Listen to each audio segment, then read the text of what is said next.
My grandfather started running the farm in 1937. He'd moved up from Devon, and it was just a very small holding. The war started obviously in 1939, and the whole farm was ploughed up for the war effort and for the NAAFI.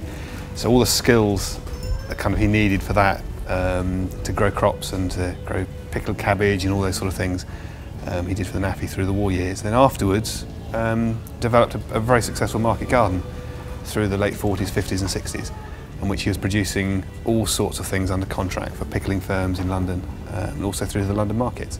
So tell us, how did the pick your own come about? Well, that came about in the early 70s when my parents took over running the business. We had a dairy herd at the time as well, and I think a cow kicked Dad, and that was the end of the herd very quickly went. So to find new revenue streams, it was right at the sort of crest of the wave of the freezer boom of the 1970s. And I think 1971 they had a field of peas, and they decided, which were all grown for the markets, for the London markets, and they decided to open the field for pick your own, and they sold the lot in about a week. So that kind of started the idea flowing for strawberries and all the other crops that we did.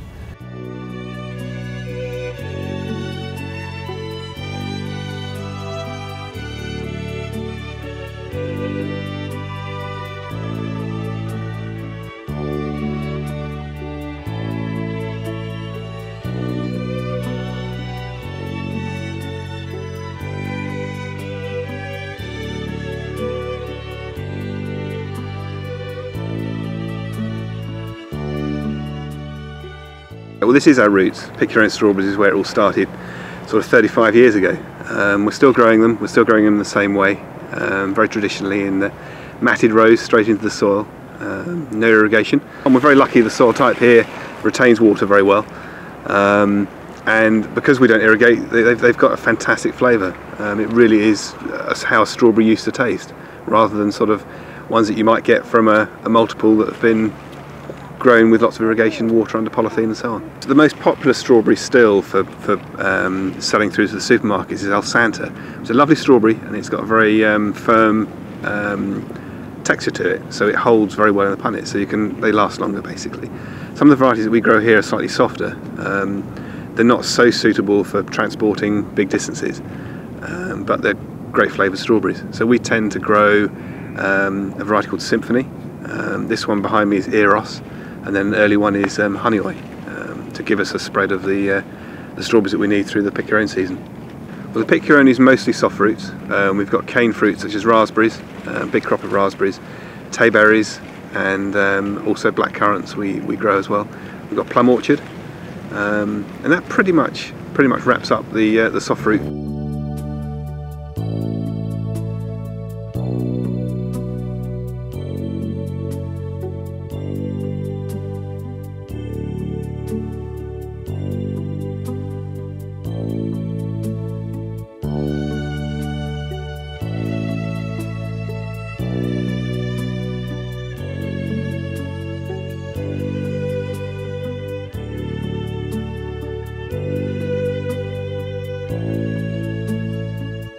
The fact that with the farm shop, when it was originally conceived and set up in the early 1990s, was set up with that purpose entirely, to support local producers, to source as much as we could from Sussex and Surrey. In time, as the shop has expanded and the range has developed, we've sort of spread the net wider as far as where we're bringing things from. Most of it is from the UK.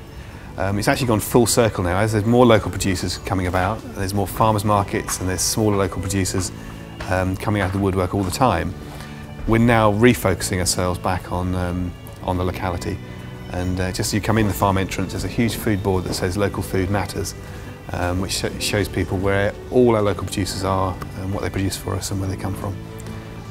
So it has gone, the re-emphasis in the last 2 or 3 years has definitely been on local foods, regional foods, high quality, small cottage industry foods that you wouldn't get in the supermarkets.